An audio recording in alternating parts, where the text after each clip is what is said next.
$1 billion Iskander hangar is erupting, and it's only the beginning. In just 30 surgical minutes, from the northern border all the way down to Crimea, Ukraine deletes nearly 60% of Putin's primary missile force.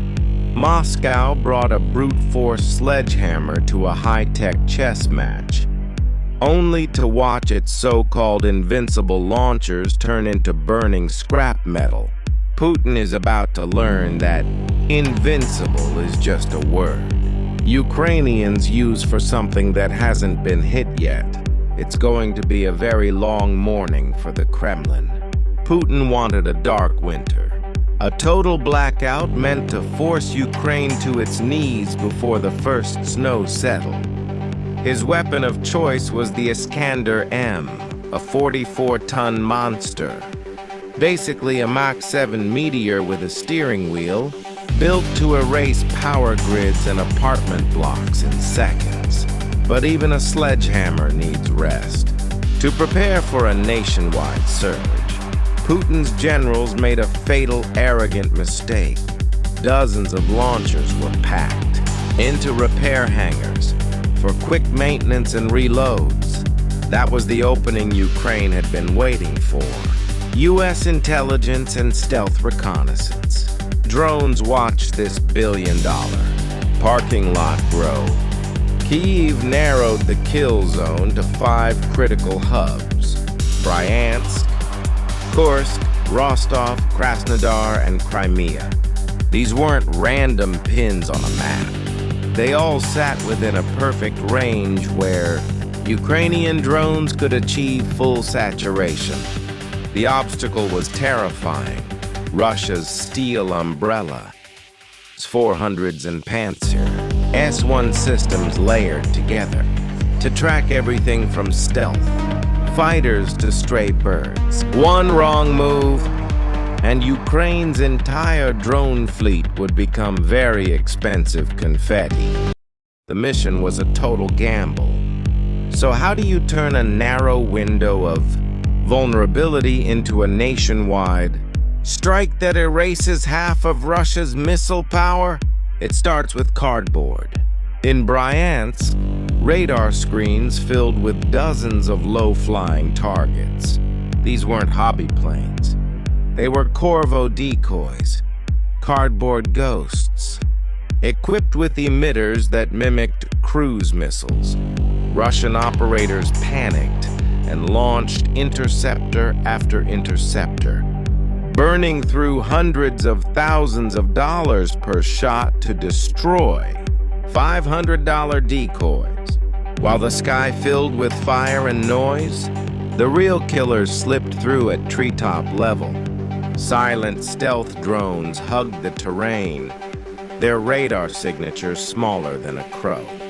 Inside the hangars, shape-charged warheads punched through reinforced steel, triggering catastrophic sympathetic detonations. Fuel-ignited warheads. Hangars became furnaces. Launchers liquefied. In Kursk, Russia tried a different tactic: electronic warfare. A massive GPS dead zone blanketed the region. Ukraine saw an invitation. Decoys forced the S-400s to waste millions more, while real drones followed smart optical beacons immune to jamming. A single strike on a transloader set off a chain reaction. Launchers and support vehicles vanished in a firestorm. Rostov brought a brief Russian success. Optical tracking and autocannons shredded incoming drones. But relief was short-lived. A swarm of 75 drones surged toward the region in a coordinated saturation attack. Radar screens turned into digital blizzards. The system couldn't cope. Real drones slipped through, slamming fuel depots and exposed hangars. Logistics feeding the Donbass front were amputated in minutes. In Krasnodar, panic took over. Russia unleashed its most powerful electronic warfare system at maximum output, and blinded itself. Radars drowned in their own noise. Passive homing drones used the jamming as a beacon, gliding straight into the heart of the base. Launchers prepared for strikes never fired another missile. Only one target remained, Crimea. For the finale, Ukraine brought more than drones. A single Western fighter screamed toward the peninsula, hugging the terrain. Jamming pods flooded Russian radars with electronic chaos. Anti-radiation missiles forced air defenses to shut down or die. When the radars went dark, the trap snapped shut. Decoys and drones flooded the sky, drawing every gun upward. While defenders swatted at wasps, the real killers came from the sea. Neptune cruise missiles skimmed the Black Sea, hidden in wave clutter. By the time Russia realized the deception, it was too late.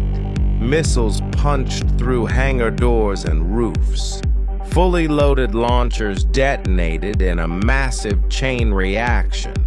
The explosion tore reinforced concrete apart. Vehicles vaporized. The heart of Crimea's missile force ceased to exist. In just 30 minutes, Ukraine dismantled the myth of Russian invincibility. Billions of dollars reduced to scrap metal. Putin wanted a dark winter for Ukraine. Instead, he got a very bright morning on his own soil, powered by cardboard, drones, and relentless Ukrainian grit.